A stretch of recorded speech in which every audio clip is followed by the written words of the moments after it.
Richard. It'll be one of them, but which one? Baybridge moving forward.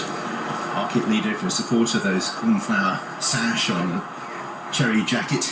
And Lord North last in for Frankie Dettori and John Gosden. And this race in 2020 slots into stall 5. Mile and a quarter, they start under the centre Swindley Bottom, leaving the stalls, and State of Rest it is. The Lord North, the blindfold was late off Lord North, and he's given them about half a dozen lengths start. So dramatic beginning, blindfold seemed to be removed late, and effectively his race may already have been run as State of Rest leads Shariar through the first furlong. Baybridge races in 3rd, Grand Glory in 4th, and Lord North just trying to gradually recover. There's about 3 or 4 lengths behind them.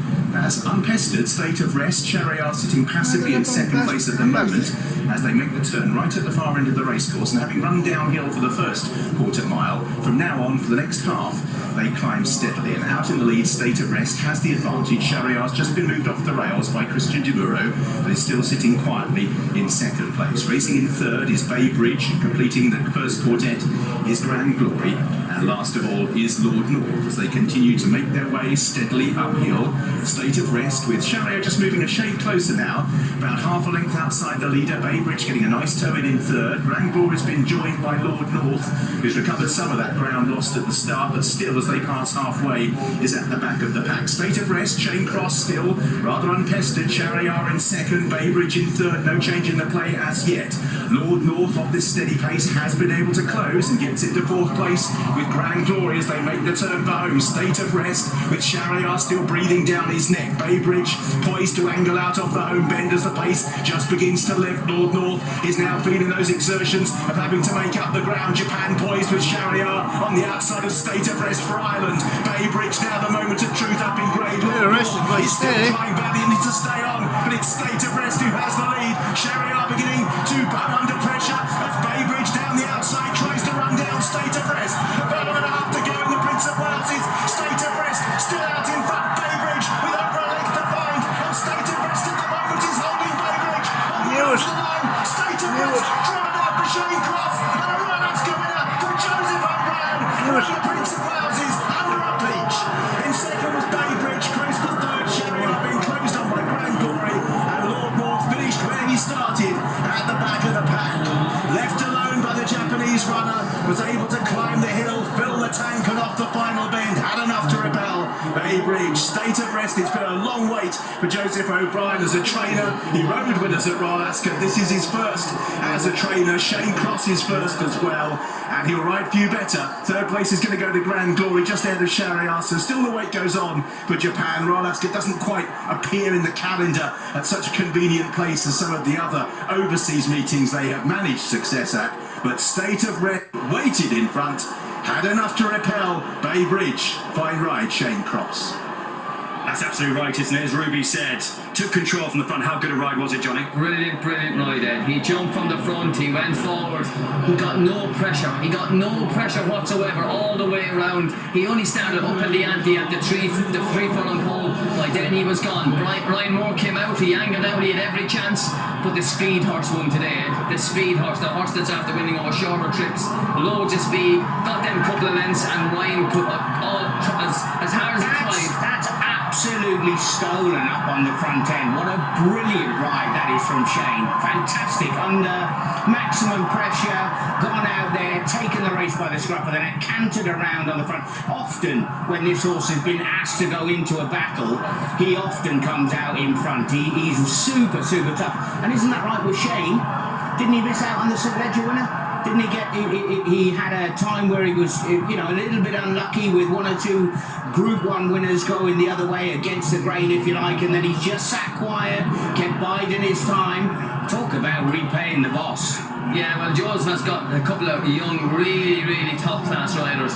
Not as strong as this guy. Big guy, works hard at his weight. And listen, this will be extra special. And Joseph to have his first Royal Ascot winner. Group 1, the biggest one of the big ones of the week. Yeah, and he's won races as a trainer already at his tender age. Melbourne Cups and all sorts of big races, but this will mean a lot. First winner at Royal Ascot for the trainer. 10 years ago, won this race as a jockey. Now he's come back and won it as a trainer. Big moment for Shane Crosse too, his first Royal Ascot winner, and the State of Rest partnership, and the winner will now be paraded in front of the stands. He's just so tough, this horse. A four-time Group 1 winner now from just 12 runs. He won the Prix Gannet, then was third to Alan Kerr in the Tassels Gold Cup. And now he's got eclipse and all sorts of races on his agenda. It was COVID. It was COVID, the reason why he wasn't able to come over and ride Joseph St. Ledger winner, where Tom Marquand stepped into the breach. And, well, I'll tell you what, having to sit at home and wait and watch that, he's obviously thought about coming round here on a big occasion. What about that? Some resume, isn't it? If you think, you know, a Saratoga Derby, a Cox Plate, and now the Prince of Wales to boot as well. Led up by MJ Doran. We'll look back at more drama at the start this week in a moment, but this is about the winner, and Ollie. Yeah, Shane, firstly, a huge congratulations on behalf of all of us for riding your first Royal Ascot winner. Did you always plan to make the running on him? Because it was an excellent ride. Thanks very much, Ollie. Yeah, look, the plan beforehand and speaking to Joseph was a small field and would uncomplicate things, and from our draw I thought it was probably the best possible way of winning, and you know, fair play to this horse. He's done all he's showed us all about the place. Just over the moon. It's amazing when they come in this tunnel and you hear that round of applause, a real appreciation for him, and there's an appreciation for this horse all around the world given what he's achieved. Of course, you know, in the space of the last 12 months he's done a lot, and has to be credit to MJ who looks after him every day, and Jim, you know, I wouldn't be done without them, so yeah, over the moon. I'll have a quick word with MJ in a moment, but just finally, Shane, to ride a Royal Ascot winner, what does this mean to you personally? A dream, you know, an absolute dream. To get here and participate is a huge thing, but you're riding a horse like this into top class races, that is a dream. There's no way to describe it. Shane, well done. I'll just grab a word with you, MJ. You're about to lead in the Prince of Wales winner. How special is that to you at all the yard? Unbelievable. I'm delighted for the horse because I don't think he genuinely gets the credit he deserves for what he's done around the world last year. So I'm just happy for the horse and everyone at home. And man on top, so it's brilliant.